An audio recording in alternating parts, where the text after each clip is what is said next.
Hey, ladies and gentlemen, welcome back to the channel. As always, it is Nick here, back with your daily crypto news and analysis. And today we are going to be talking about Xinfin Network, aka XDC. And with that being said, I hope everybody is having a beautiful day or a beautiful night, wherever you guys are. Today, I really want to go over a few things happening behind the scenes. Listen, we are less than 24 hours away from the electronic trade documents bill going fully live. Now, one of the biggest things I do want to address is some of my posts from May 31st and July 22nd. The first one was a quote from a World Bank document. Remember, the World Bank is an elite organization. I said, here is a quote from an older document by the World Bank noting DLT adoption. This is why I love watching XDC be overlooked by so many while I accumulate the trends. Mind you, this was May 31st. DLT applications will likely begin in areas without many legacy investments in automation, such as trade finance and syndicated loans in the financial sector. There is no question that the future is digital. It all has to start somewhere. Xinfin is a key player in this evolution, and trade finance is a must focus on industry. Look at the amount of views to likes this thing got. 16 likes, 14.6k views. Nobody cares about Xinfin. Nobody cared about Xinfin then. And here is my other tweet. And I said, remember this tweet from May 31st? DLT applications will likely begin in areas without many legacy investments in automation, such as trade finance and syndicated loans in the financial sector. Xinfin is ahead of the game. XDC is revolutionary for this market, which was set to hit $32 trillion in 2022. Digitization and tokenization of these markets will unlock even more value and growth. What's funny is that most of this market doesn't even know about XDC. And you know what's funny about this? This was July 22nd. This was right before XDC blew up a little bit and had like a mini bull run to about like roughly 9 cents. Yeah. And over here, we do see from Crypto Nair D, XDC, the digitalization of trade and financial services, is transforming the threat posed by money laundering criminal organizations. The amount laundered through international trade is estimated to total billions or even trillions of dollars per year. Look at this. The digitalization of trade and financial services is transforming the threat posed by money laundering criminal organizations, according to a report from the EU law enforcement agency Europol.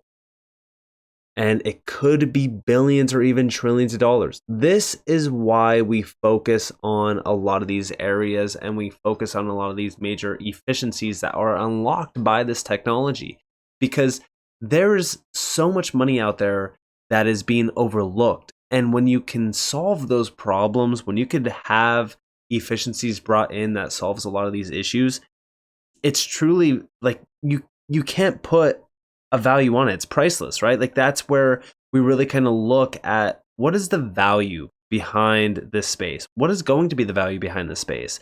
And what are some of the assets that are going to have very large valuations put on them?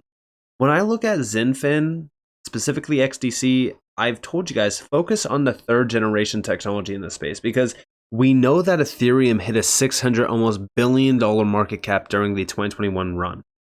Mind you, when we look at XDC, could you imagine XDC trading at just, $50 billion in market cap? That would be huge. But the way that I look at it is like there's third generation technology in this space. We know Ethereum is extremely inefficient. We know that it's not Ethereum. What is going to be the next generation technology in this space? And even if it's not XDC, imagine what the value of XDC is going to be when things are fully massively adopted and we see utility being shined upon. And on the second slide here, you do have how electronic document checking is going to be a huge tool within this that has been touted as a more effective way of spotting illicit activity.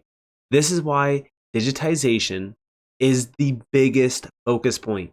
It's reshaping a lot of these major economies and these industries as well.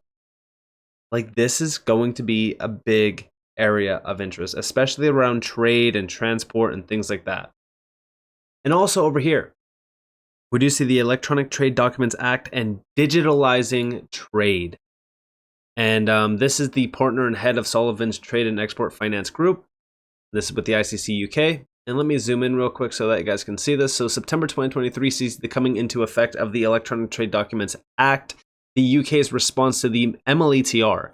This has rightly been described as a game changer. Its quick passage through the UK parliamentary procedures was due to a combination of the efforts of the Law Commission, which chose a straightforward approach to the issue of digital documents in trade. Certain key members of the House of Lords and organizations, including the ICC and the ITFA, there was much industry support, including from lawyers involved in trade and trade finance. In reality, English law has recognized digital documents and digital signatures for a number of years, and these have been used to evidence certain key aspects of trade finance transactions, including receivables being bought and sold. ITFA has led the way in digitalizing certain payment instruments called EPUs. And then if we scroll down, we do see ETDA is relatively simple. It gives legal recognition to the digital form of specific list of documents used in trade which meet key criteria, giving them the same legal effect as if they were in paper form. So, as we look at this is huge. And when we look at this and what it's designed to solve, well, we do see that it's solving the problems that have plagued this industry forever.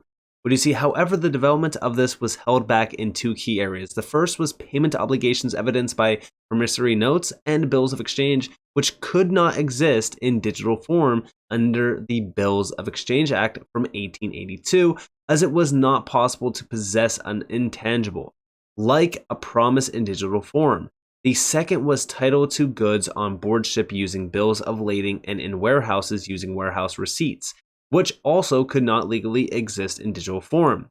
Well, it's here to solve those problems.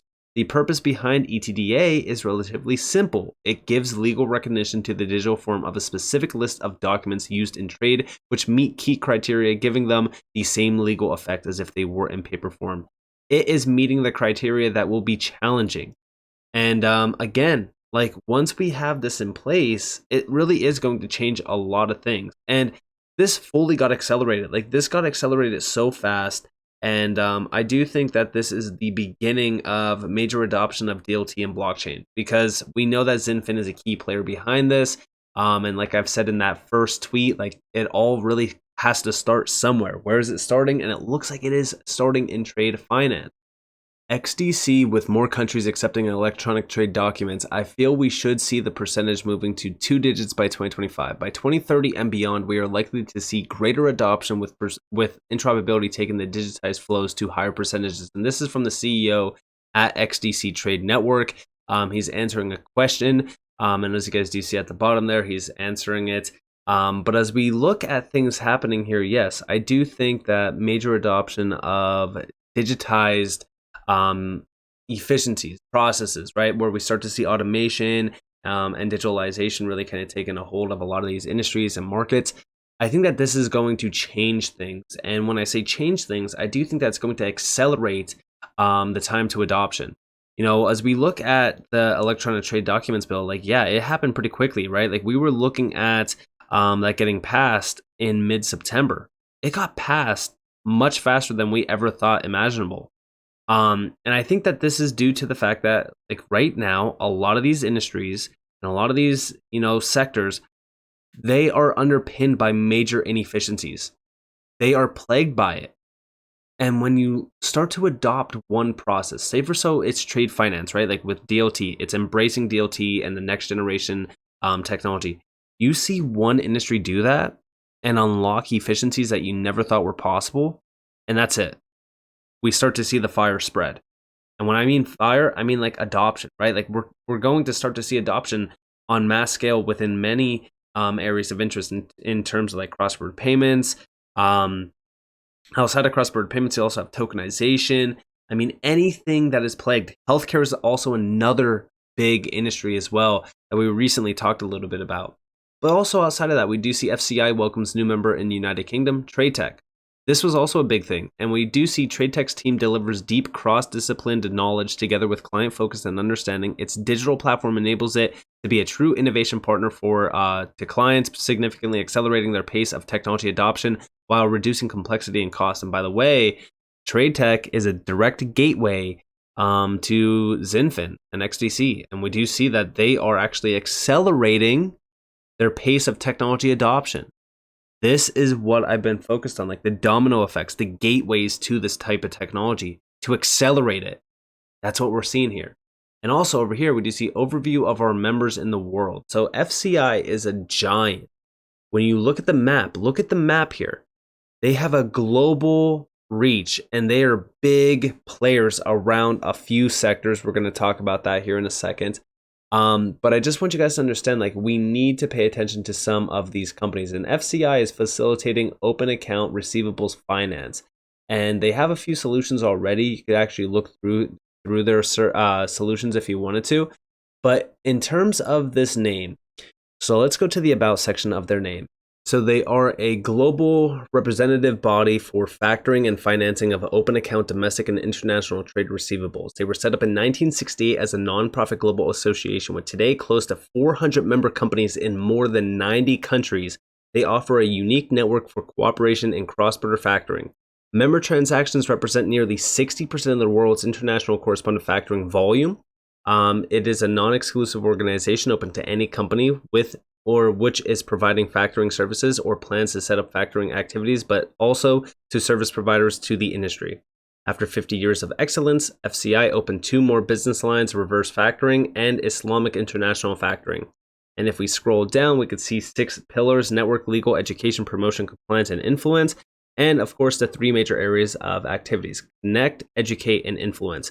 And this is where we start to really kind of see the focus on educating, influencing, and connecting to the next generation technology. And this is going to, harness the power of blockchain and DLT. I really do think that it starts through domino effects. And here you guys have some of their strategic partnerships, some pretty large organizations in general, but also if we scroll down, you could see that the ICC is here, the IFC, the ITFA, even, the Trade Finance Global company as well. These are media partners. So this is like a media company. It's nothing too crazy, but I still figured I would mention it. But some great global organizations around trade and things like that. So definitely focus on some of the names, even though they might not be household names. Like, for example, the FCI. Like, not a lot of people know about FCI, but TradeTech is joining them. And like I've said, TradeTech is a direct gateway to Xinfin. And we even see the TFDI, right? Like, if you actually look at the strategic memberships, yet again, the ITFA is here, the ICC is here. The TFDI is a direct company that TradeTech is part of. It's actually a group. I shouldn't say company, but this is a group that is focused on setting global trade finance distribution standards. And this is when I really started to heavily focus on XDC, because once we start to see standardization put in place, guess what? Adoption's next. And we really got that. So now, as we really kind of look at what's going to happen, the Electronic Trade Documents Act is the big thing to really kind of focus on. This is going to be happening in less than 24 hours.